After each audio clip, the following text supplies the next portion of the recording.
I move, Ginoong Pangulo, I move. We have common sense to understand that, Mr. President. Sino nagulong sa'yo? Si yung kalbo. Ay, yung ano, walang mo. Narito na ang funniest Senate hearing moments. Pero iniibig niyo po ang Pilipinas?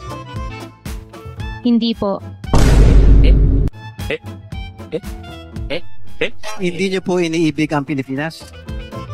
Ano po? Sorry po. Tinanong ko po, iniibig niyo po ba ang Iniipit. Pilipinas? Sorry po, ang intindi ko po iniipit. Iniipit, opo. Love ko po ang Philippines po. Love niyo rin po ang mga kababayan niyo sa banban? Opo. Unang-una sa ating listahan, walang iba kundi ang in-hit na senador ng bayan. Senator Robin Padilla sa Senado ay hindi alam ang kanyang linya. And move first, no? So that we can move on their motion to move to accept. Opo, tinatanggap ko po ang panukala.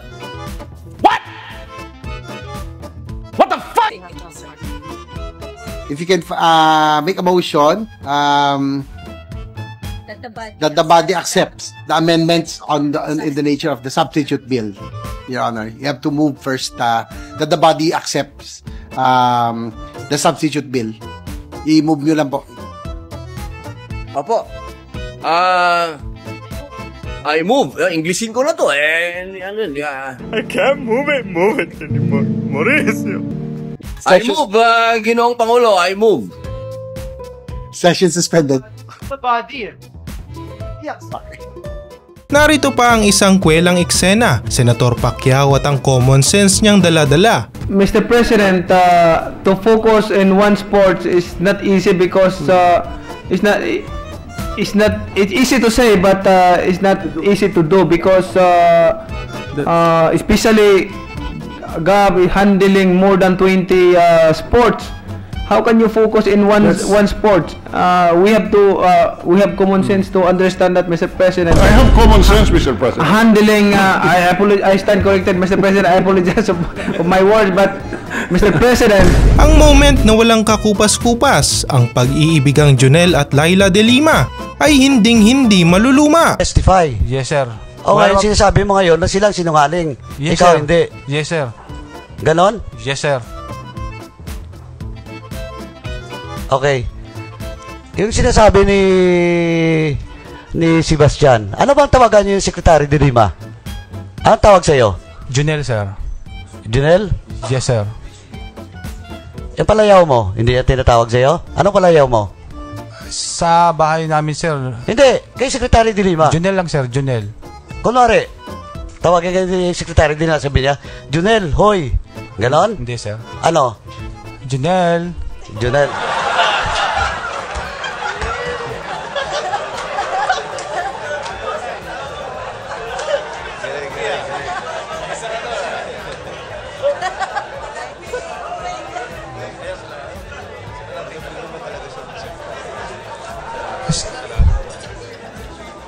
Gano'n naman Anyway, tayo sa ano, sir? Silence please. JB, hindi pala sweetie. Junel. Sweet ang tono, hindi sweetie. Totoo yun, sir. Junel. Nauwi naman sa katatawanan ng hearing na ito kung saan si Senador Raffy Tulfo pinuna ang tauhan ni Senador Grace Poe. So that you can aid also in other cases. So, Madam Chair, sino ka? Kanina ka pa nagbibideo sa akin. Who are you? Sino ka? Sa office ko yan. Oh, sorry. Yeah, kasi kanina pa Ano kasi, tinan mo hearing ko to pero ikaw ang kinukunan. Sorry, nakakalang taga-pinigin ko kasi yung kumulain ka. Ay, kanina pa niya ako ginaganon-ganon, sabi ko. Actually, sorry. For the split second, iniisip ko, aminin ko bang staff ko to? Pababayaan ko na lang. Fan mo kasi yan si Roland. Fan mo. Ano dyan? Roland, titignan ko yung kinunan mo pag puro Senator Tulfo, lipat ka na sa opisina niya. Sorry. Sorry for this light moment here. Bato-bato sa langit ang tamaan ay huwag magalit, pero sa eksenang ito tinamaan ata si Senador Bato. And then, kinulong siya, kinasuhan ng direct assault. Sino nagulong sa'yo? Yung kalbo. Ay, yung ano, walang buhok. Dinadamay mo pa ako dito, Mr. Juan, ha? Bernardo. Hindi, ito ha. This is investigation in aid of legislation. Kahit ongoing na yung kaso nyo sa korte, lahat ng tatanong dito sa... May patama naman si Senador Joel Villanueva kay Alice Guo sa nangyaring fan meet kuno. Happy ka at ikaw ay masaya, kitang-kita naman yun. Walang naitago sa sambayan ng Pilipino na at is ka. Papicture ka pang ano di ba?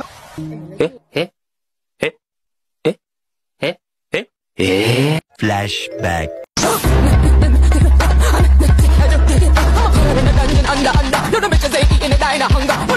Good vibes naman ang hatid ng susunod na eksena. Ang mabait na Senador Bato sa galit ay nag-alboroto. Pwede mo pakitanggal sila. Mababait naman kami lahat dito. Huwag ka mag-alala. Sige, paano ka lumabas? A few moments later. Huwag mo kami nagsinungaling ka. Huwag mo kami lukuhin dito. Alis ko sa committee na ito. Kaya mo gawin yan. Sabi mo sa akin na. Hindi ko alam na lalayas na pagkakayong Pilipinas. Ha?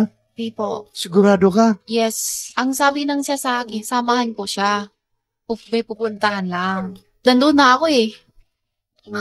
Ano gagawin ko? Pabalik ko pa dito sa Pilipinas? Hindi siya nakuha pag may mali ako na... Kasi siya? You are lying! Na talaga, hindi ko alam.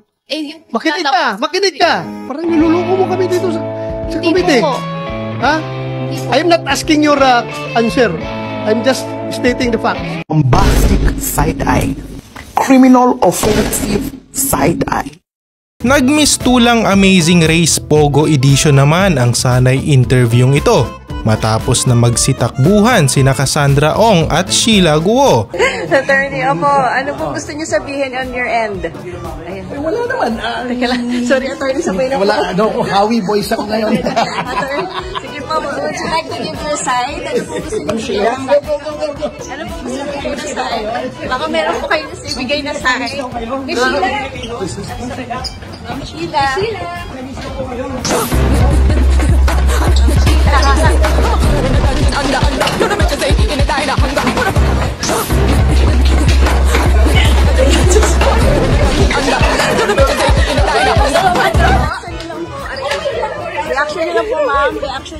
At dito na nagtatapos ang mga videong ating nakalap sa ating patuloy na paghahagilap sa mga eksenang sa atin. I want to sawang nagbibigay saya. Huwag kalimutang mag-subscribe at i-like ang videong ito hanggang sa muli.